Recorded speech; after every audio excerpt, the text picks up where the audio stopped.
من شرور أنفسنا ومن سيئات أعمالنا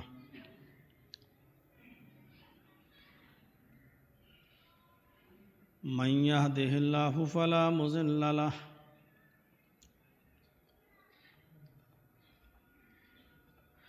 ومن يضلله فلا هادي له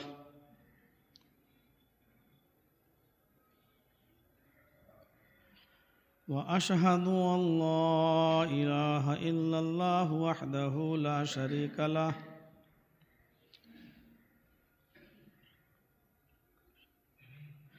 وأشهد أن محمدًا عبده ورسوله أما بعد فإن خير الحديث كتاب الله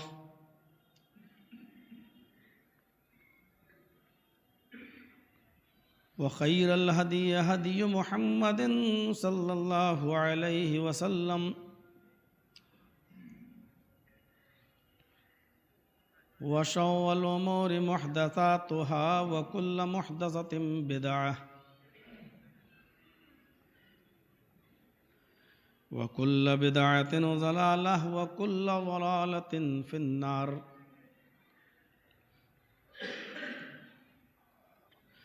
أعوذ بالله من الشيطان الرجيم.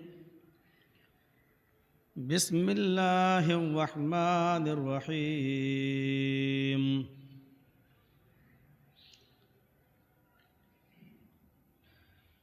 يا أيها الذين آمنوا كتب عليكم الصيام كما كتب على الذين من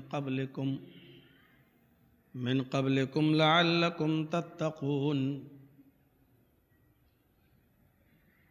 رب اشرح لي صدري ويسر لي أمري واحلل عقدة من لساني يفقهوا قولي.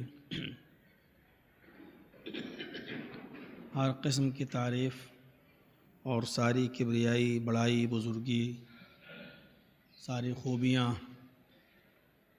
اللہ رب العالمین کے لیے لائق اور سزاوار ہیں، جو وحدہ لا شریک ہے، جو ہم سب کا خالق ہے، ہم سب کا رازق ہے، ہم سب کا مالک ہے، رب العالمین ہے، رب العرش العظیم ہے، اور کائنات کی ہر شے پر قادر مطلق علی کل شیء قدیر ہے۔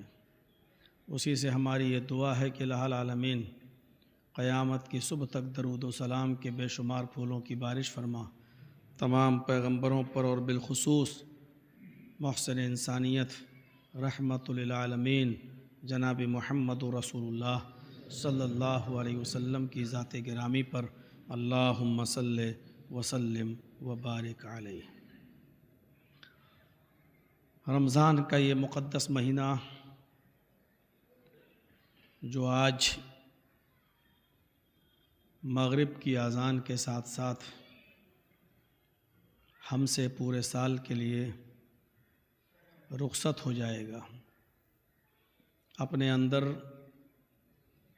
بہت سی خوبیاں لے کر آیا تھا، بہت سی بھلائیاں لے کر آیا تھا، بہت سی فضیلتیں لے کر آیا تھا، لیکن آج جیسے ہی سورج غروب ہوگا ہم افطار کریں گے اور یہ مہینہ اپنی رحمتوں اور برکتوں کے ساتھ پورے ایک سال کے لیے رخصت ہوگا۔ اللہ سے دعا ہے کہ الہ العالمین اس مہینے میں جو بھی تو نے انعامات، نوازشیں اور فضیلتیں اور برکتیں رکھی تھیں، ہم تمام مسلمانوں کو ان برکتوں اور ان فضیلتوں سے مستفید ہونے کی توفیق عطا فرما،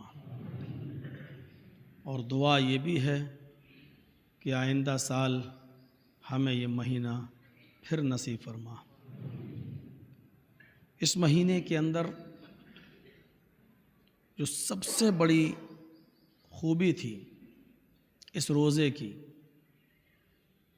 وہ یہ تھی کہ روزہ ہم مسلمانوں کے اندر سب سے زیادہ تقوی پیدا کرتا ہے۔ اور یہی اس کا مقصد بھی تھا۔ کتب علیکم الصیام کما کتب علی الذین من قبلکم، روزے فرض کیے گئے ہیں تم سے پہلے کے لوگوں پر بھی فرض کیے گئے تھے، لعلکم تتقون، کیوں فرض کیے گئے؟ تاکہ تمہارے اندر تقوی آ جائے، تاکہ تمہارے اندر پرہیزگاری آ جائے۔ اور تقوی کی سب سے بہترین تعریف یہ کی ہے کہ حضرت عمر فاروق رضی اللہ تعالیٰ عنہ نے پوچھا تھا ابی ابن کعب سے، اے ابی، یہ تقوی کیا ہے جو قرآن میں آیا ہے ھدی للمتقین اور لعلکم تتقون، یہ تقوی کس کو کہتے ہیں؟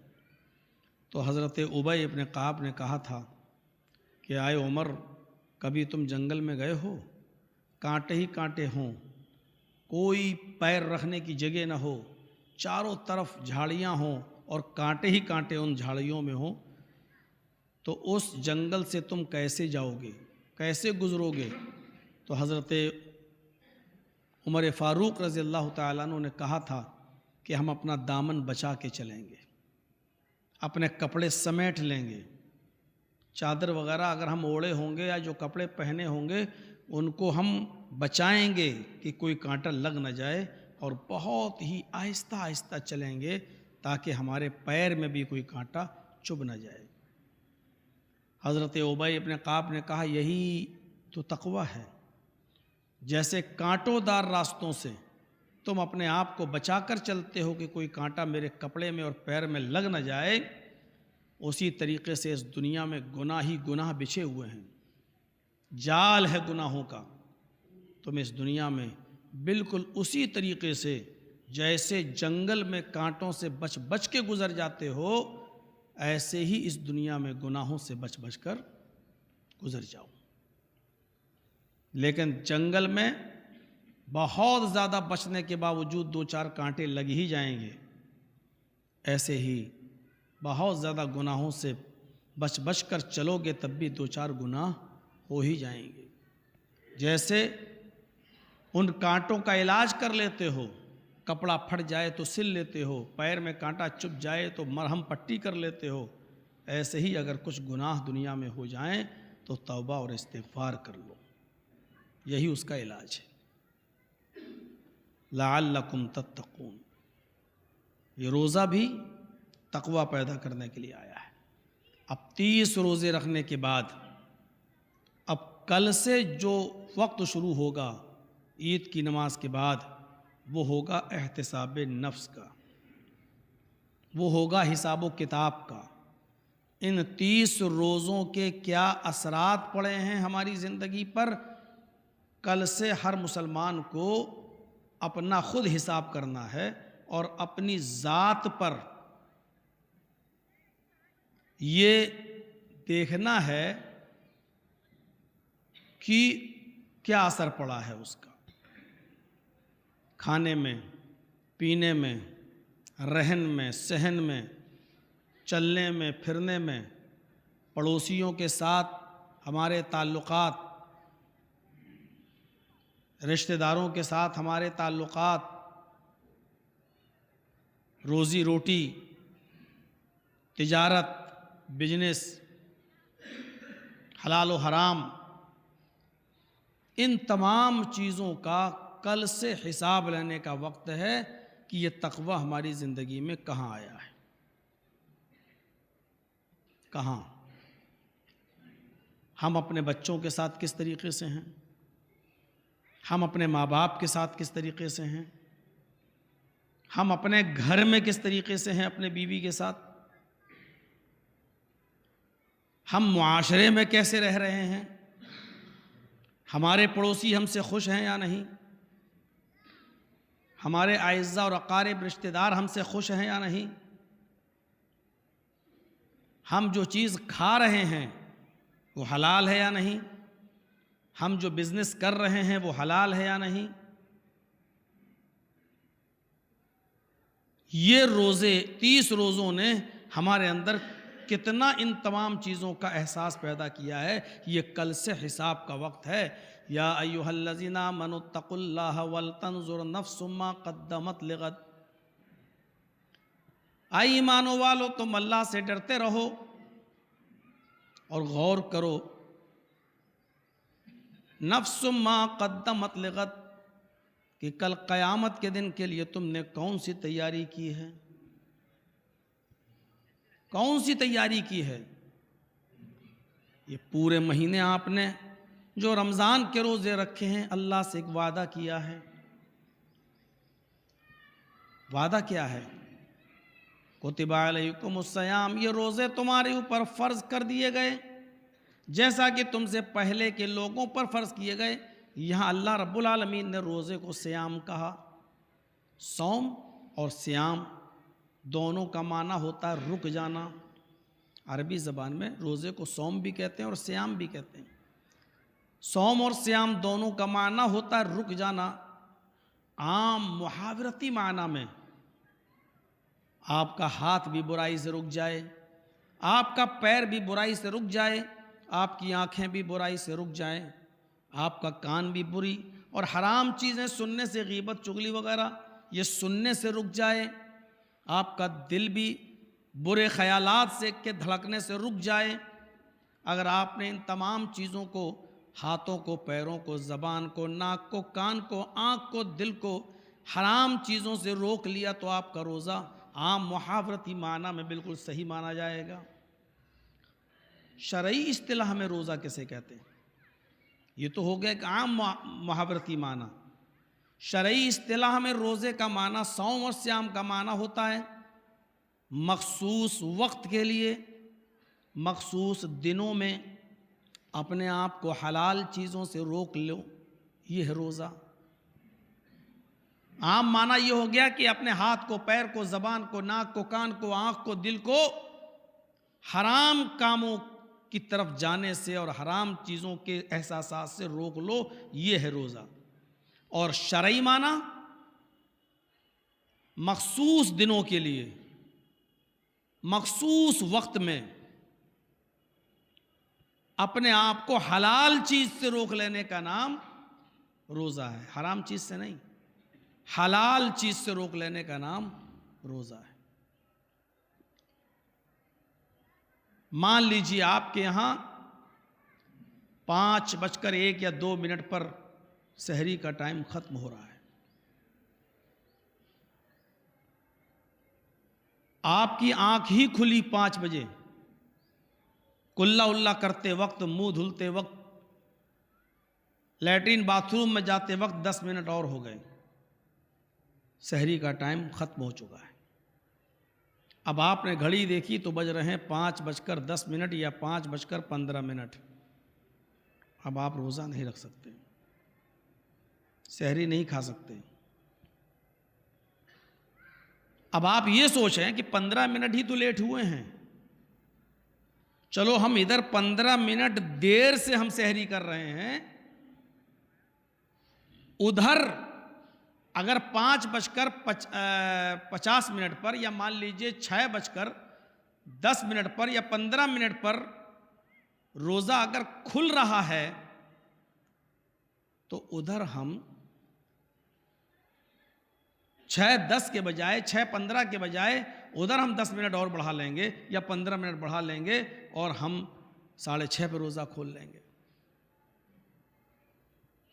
ادھر ہم اگر 15 منٹ دیر سحری کریں گے تو ادھر ہم 15 منٹ بڑھا لیں گے، بھائی افطار 15 منٹ لیٹ کریں گے۔ عقل اس کو برا نہیں سمجھ رہی ہے۔ عقلی طور پر کیا بات ہے بھائی، ایک شادی ہوتی ہے، باپ کی دعوت آئی، باپ نہیں گیا اور اپنے بدلے میں بیٹے کو بھیج دیا۔ یہ ہمارے معاشرے میں چلتا ہے، ہمارے سماج میں چلتا ہے، لیکن شریعت کے اندر یہ نہیں چلے گا کہ یہاں 15 منٹ ہم دیر سے سحری کر رہے ہیں تو ادھر افطار ہم 15 منٹ کے بعد کر لیں گے، نہیں۔ یہاں روزے کا مطلب کیا ہے؟ مخصوص وقت کے لیے اور مخصوص دنوں میں اپنے آپ کو حلال چیزوں سے روک لینے کا نام، حلال چیزوں سے بھی اپنے آپ کو روک لینے کا نام روزہ ہے۔ کیونکہ روزہ اللہ کا فرما بردار بنانے کے لیے آیا ہے۔ روزہ کتنی بڑی عبادت ہے، اور روزے سے بڑی عبادت نماز ہے۔ لیکن دیکھ لیجئے نماز میں آپ مجبور ہے، آپ کی آنکھ لگ گئی ہے، جب آپ کی آنکھ لگ گئی تو جب آپ کی آنکھ کھلے وہی نماز کا وقت ہے آپ کا۔ فجر میں آپ سو گئے، آنکھ ہی لگ گئی، آنکھ آپ کی لگ گئی، 5:30 بجے آپ کی جماعت ہے، آپ کی آنکھ ہی کھل رہی ہے 5:45 بجے یا 6 بجے، جیسی آپ کی آنکھ کھلے گی آپ کو اسی وقت نماز پڑھنا ہے۔ یہاں دیر ہو گئی، نماز دیر سے چلے گی، لیکن روزہ نہیں۔ اسی کو سمجھنے کی ضرورت ہے کہ روزہ ہمیں کیا میسج دے رہا ہے، ہمیں کیا پیغام دے رہا ہے، اللہ کا فرما بردار بنا رہا ہے۔ ایک مثال دے رہا ہوں میں، 6:15 پر آپ کے یہاں روزہ افطار ہے، دسترخوان لگ چکا ہے، آپ اور آپ کے بچے سب دسترخوان پر بیٹھے ہوئے ہیں، اذان ہونے میں ابھی 2 منٹ باقی ہے، 6:13 ہو چکے ہیں، کھجور رکھا ہوا ہے، پلاؤ رکھا ہوا ہے، سموسے رکھے ہوئے ہیں، ساری نعمتیں آپ کی رکھی ہوئی ہیں، لیکن ابھی آپ نہیں کھا سکتے ہیں۔ یہ ساری کی ساری چیزیں حلال ہیں لیکن روزے کی حالت میں حرام۔ میرے جملوں پر غور کیجئے گا، روزے کی حالت میں حرام۔ میں ان چیزوں کو حرام نہیں کہہ رہا ہوں، لیکن یہ چیزیں روزے کی حالت میں حرام، یعنی روزدار پر حرام۔ بیوی حلال لیکن روزے کی حالت میں حرام، اور حرام کی کنڈیشن ایسی نہیں کہ اس کو گھر سے نکال دو، چل بھاگ تو حرام ہے، جب عید ہو جائے چاند ہو جائے تب تو آنا۔ حرام چیز کو تو دیکھنا بھی منع ہے، حرام چیز کو تو چھونا بھی منع ہے، حرام چیز کو پر ہم نظر بھی نہیں ڈال سکتے، حرام چیز کی کوئی بات بھی ہم نہیں سن سکتے۔ باؤنڈیشن ہے، صرف اس کے ساتھ تعلقات حرام ہیں، رہنا سہنا اٹھنا بیٹھنا بات چیت حرام نہیں ہے، وہ بھی روزے کی حالت میں۔ جب آپ روزہ افطار کر لیں گے تو یہ باؤنڈیشن بھی ہٹ جائے گی آپ کے اوپر سے۔ تو یہ ساری کی ساری چیزیں ابھی 6:13 ہو چکے ہیں، یہ ساری کی ساری چیزیں ابھی آپ کے لیے حرام ہیں، ابھی نہیں کھا سکتے ہو۔ 6:14 ہو چکے ہیں، اب بھی آپ نہیں کھا سکتے ہو، ابھی 1 منٹ باقی ہے۔ 6:14 ہو چکے ہیں، آدھا منٹ باقی ہے، تب بھی آپ نہیں کھا سکتے ہو، ابھی بھی یہ ساری چیزیں حرام ہیں آپ کے اوپر۔ یہ کون سی چیز آپ کو روکے ہوئے ہے؟ اللہ کا حکم۔ غور کیجئے گا، ابھی آپ اللہ کا حکم مان رہے ہیں اسی لیے نہیں کھا رہے ہیں، کیونکہ ابھی اللہ کا حکم نہیں ہوا ہے۔ دیکھیے روزہ کیا پیدا کر رہا ہے، یہ احساس پیدا کیجئے آپ۔ آدھا منٹ باقی ہے لیکن آپ نہیں کھا سکتے ہو، اگر کھا لیا تو حرام، یہ روزہ آپ کا بیکار ہو جائے گا، اور آپ کو اس روزے کی تلافی کرنا پڑے گی، دوبارہ روزہ رکھنا پڑے گا، اور گناہ سے معافی بھی مانگنا پڑے گی، اس روزے کی قضا کرنا پڑے گی آپ کو۔ ابھی یہ سب چیزیں نہیں کھا سکتے کیونکہ اللہ کا حکم نہیں ہوا۔ اور جیسے ہی 6:15 ہو گئے، روزے کے افطار کا ٹائم ہو گیا، اب آپ 2 منٹ بیٹھ بھی نہیں سکتے۔ نہیں پتہ نہیں ہوا ہوگا کہ نہیں، تھوڑا سا رک جائیں، پتہ نہیں ابھی سورج غروب ہوا ہے کہ نہیں ہوا ہے۔ جس طرح آدھا منٹ پہلے آپ روزہ کھول نہیں سکتے تھے کیونکہ اللہ کا حکم نہیں ہوا تھا، اب جیسے ہی اس کا حکم ہو گیا ہے تو آپ 1-2 منٹ لیٹ کر نہیں سکتے ہو، کیونکہ جس طرح اللہ کا حکم توڑنا غلط ہے، آپ کھا نہیں سکتے تھے، اب حکم ہو گیا ہے تو آپ اگر اب بھی نہیں کھاؤ گے تب بھی اللہ کے نافرمان کہلاؤ گے، کیونکہ اللہ نے روکا تھا تو تم رک گئے، اب وہ کہہ رہا کھاؤ تو اب کیوں بیٹھے ہوئے ہو؟ اس کا مطلب یہ ہے کہ ابھی بھی آپ اللہ کا حکم نہیں مان رہے ہو، تو یہ بھی ظلم ہوگا 2 منٹ 3 منٹ کے لیے انتظار کرنا کہ نہیں صاحب پتہ نہیں سورج غروب ہوا کہ نہیں، ہو سکتا ہے ہماری گھڑی غلط چل رہی ہو سکتا ہے کہ ہمارا روزہ کہیں خراب نہ ہو جائے۔ اب احتیاط میں بیٹھنا بھی غلط ہے، کیونکہ اب آپ اللہ کا حکم مان نہیں رہے ہو، اللہ کا حکم مانا تھا تو نہیں کھا رہے تھے، اب اللہ کہہ رہا کھاؤ تو آپ کھا نہیں رہے ہو، دونوں صورتوں میں ہمیں اللہ کا حکم ماننا ہے، یہ ہے روزے کا مطلب۔ یہ ہے روزے کا مطلب. جب روکا تھا تو رکنا فرض تھا، اور جب کہہ رہا کھاؤ تو کھانا فرض ہے. اٹھاؤ کھجور، بسم اللہ، شروع کر دیجیے. اب یہ ہے روزے کا مطلب. اب جب آپ نے کھجور اٹھائی بسم اللہ کا اور کھا لیا، 30 دن تک آپ نے ایسا ہی کیا، تو آپ ہر دن اللہ سے یہ وعدہ کر رہے ہیں کہ الہ العالمین،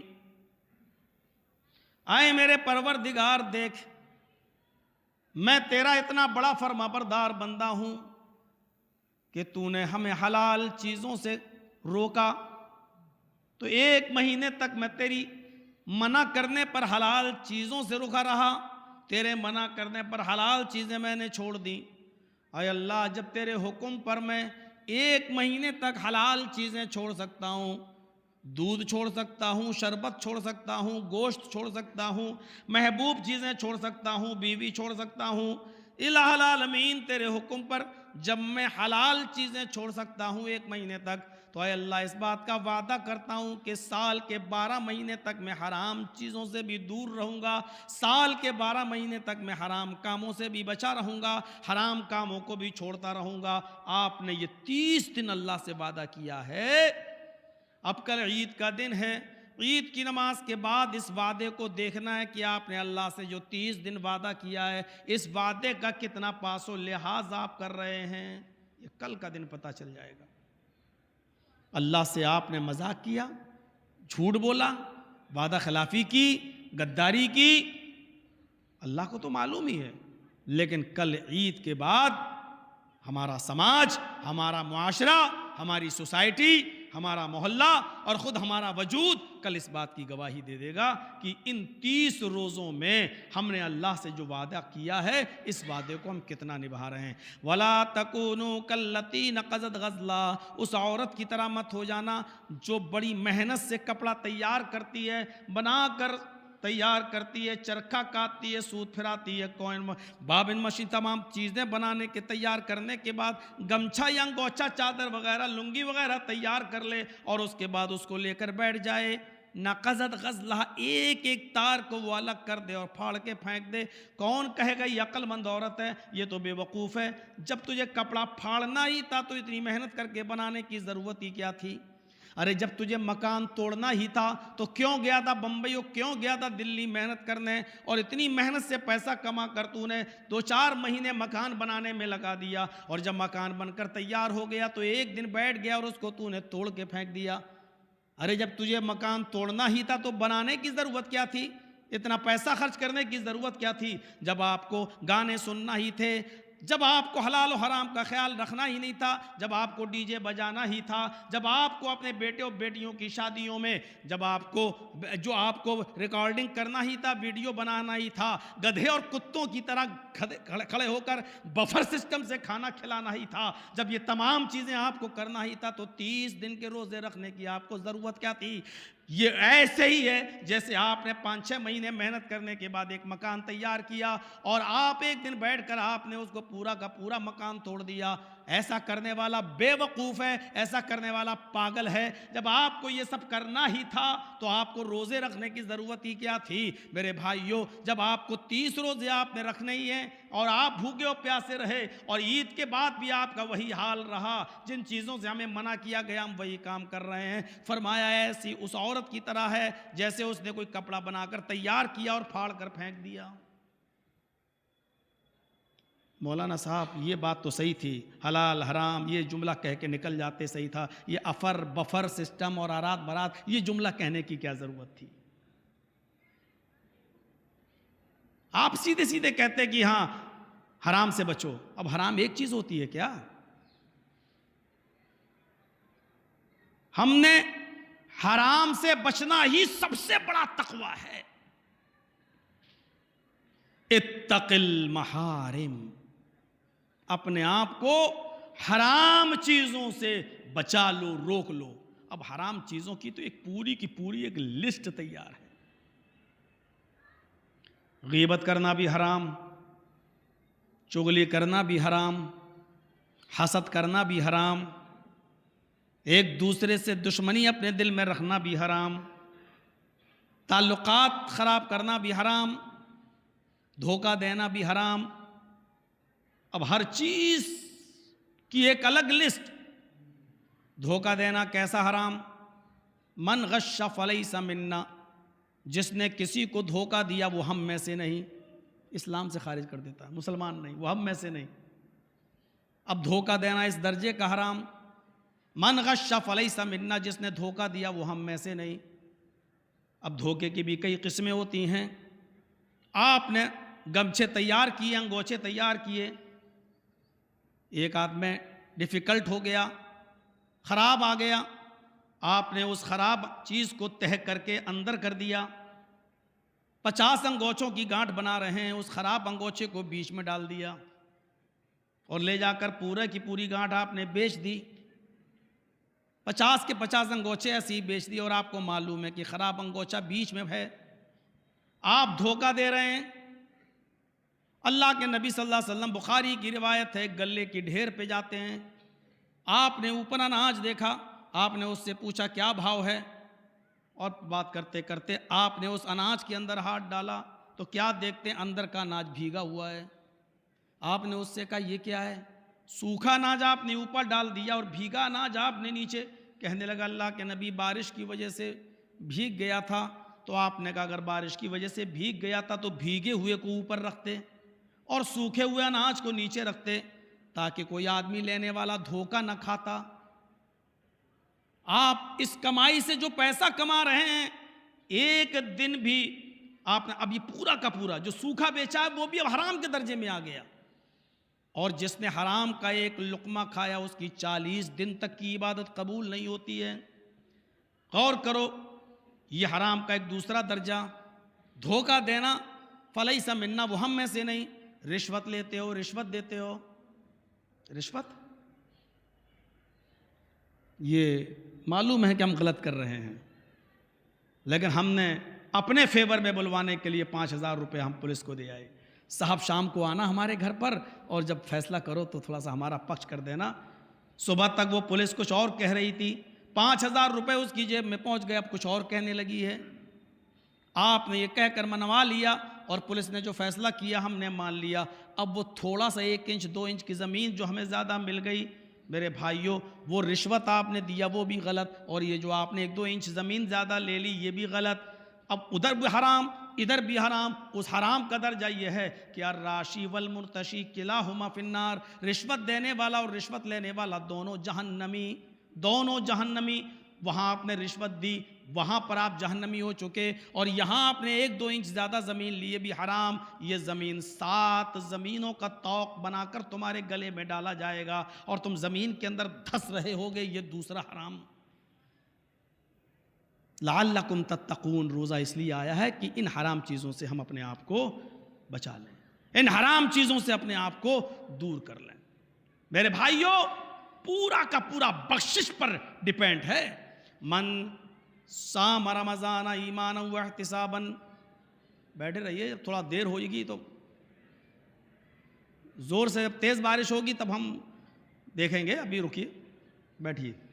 من صام رمضان ایمانا واحتسابا، دیکھ، مغفرت ہی مغفرت۔ میں نے تانے والی جگہ پر تقریر میں بتایا تھا، پوری نماز کے اندر مغفرت۔ اللہ اکبر، اللہم باعد بینی و بین خطایایا، یہاں سے مغفرت کی دعا۔ رکوع میں گئے سبحانک اللہم ربنا و بحمدک اللہم اغفر لی، مغفرت کی دعا۔ سجدے میں گئے سبحانک اللہم ربنا و بحمدک اللہم اغفر لی، مغفرت کی دعا۔ سجدہ کر کے اٹھے، رب اغفر لی، رب اغفر لی، اے اللہ میری مغفرت فرما دے، اے اللہ میری مغفرت فرما دے، مغفرت کی دعا۔ آپ یہ بھی دعا پڑھیے، اللہم اغفر لی وارحمنی واہدنی، واہدنی وعافنی وارزقنی، اور ساتھ میں ہو سکے تو یہ بھی پڑھ لیجئے، وجبرنی ورفعنی۔ ایک ایک چیز میں مغفرت کی دعا ہے۔ اللہم اغفر لی، اے اللہ میری مغفرت فرما دے، اب آپ اتحیات میں بیٹھیں تو لاسٹ میں اللہم انی ظلمت نفسی ظلما کثیرا ولا یغفر الذنوب الا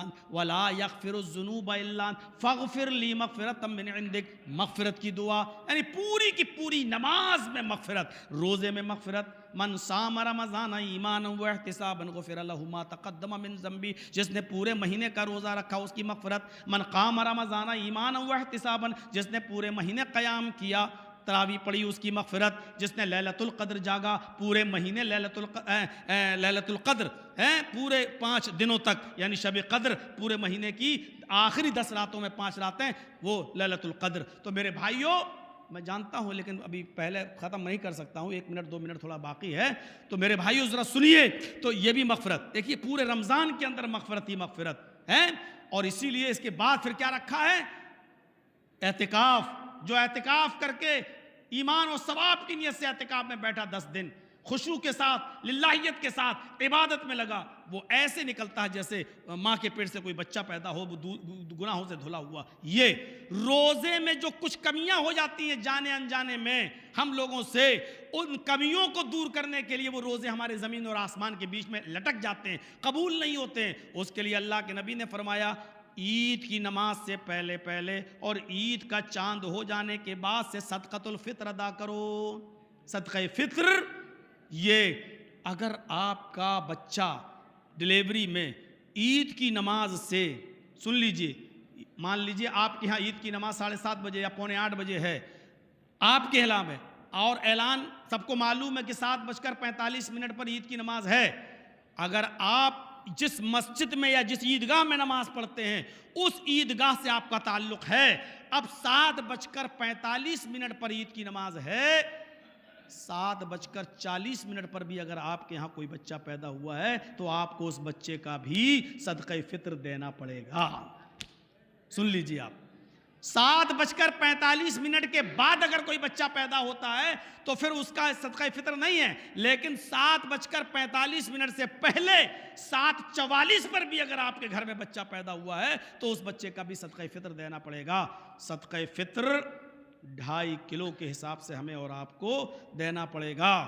اور صدقہ فطر میں قیمت سے بہتر اور افضل ہے کہ آپ اناج دیں، غلہ دیں، نبی اکرم سے جو چیز ثابت ہے وہ دیں۔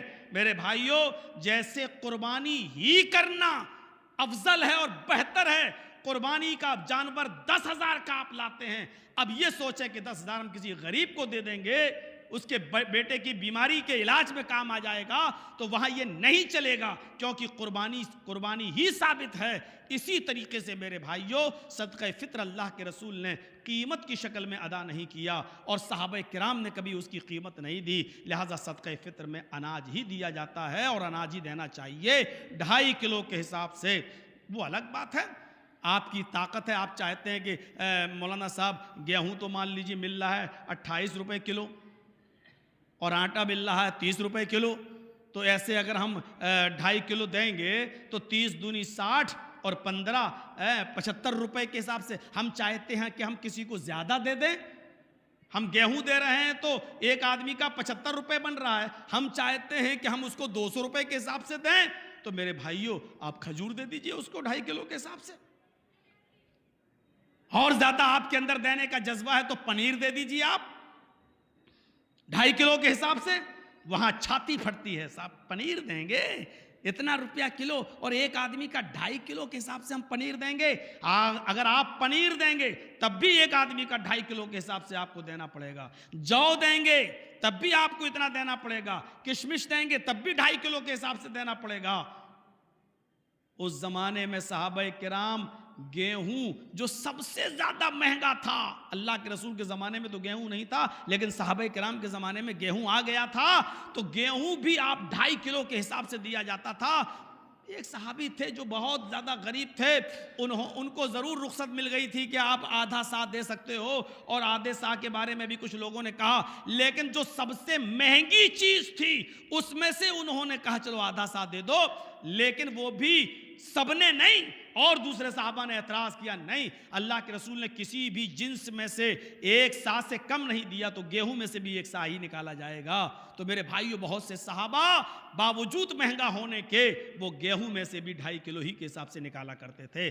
اللہ کے نبی صلی اللہ علیہ وسلم فرماتے ہیں جو روزے تم نے رکھے ہیں یہ روزے زمین اور آسمان کے بیچ میں لٹک جاتے ہیں، یہ روزے اس وقت تک اللہ رب العالمین کے یہاں قبولیت سے نہیں نوازے جاتے ہیں جب تک کہ صدقۃ الفطر ادا نہ کر دیا جائے۔ جب ہم صدقہ فطر ادا کر دیتے ہیں تو یہ روزے اللہ رب العالمین کے یہاں پہنچ جاتے ہیں اور قبول کر لیے جاتے ہیں۔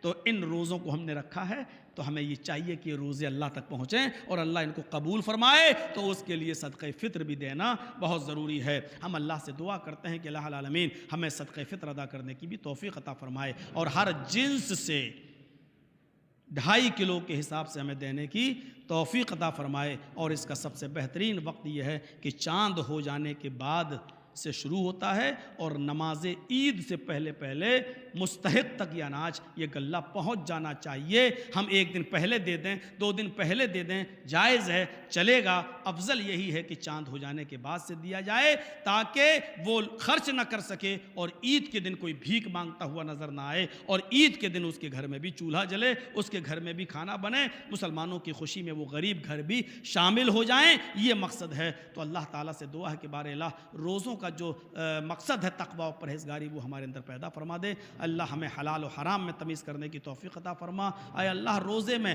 ہم نے تجھ سے جو وعدہ کیا ہے کہ ہم حرام چیزوں کو بھی 12 مہینے چھوڑیں گے، اللہ ہمیں حرام چیزوں کو بھی 12 مہینے چھوڑنے کی توفیق عطا فرما۔ الہ العالمین، ہم نے حلال چیزیں چھوڑ کر تیری فرما برداری کا ثبوت دیا ہے، حرام چیزیں چھوڑ کر بھی ہم چھوڑنے والا بنا دے اور ہمیں اپنا فرما بردار بندہ بنا دے۔ الہ العالمین، جب تک تو ہمیں زندہ رکھ، اسلام پہ زندہ رکھنا، اور جب ہمارا خاتمہ ہو تو ایمان پر ہمارا خاتمہ فرمانا۔ وما علینا الا البلاغ المبین، وآخر دعوانا ان الحمد للہ رب العالمین۔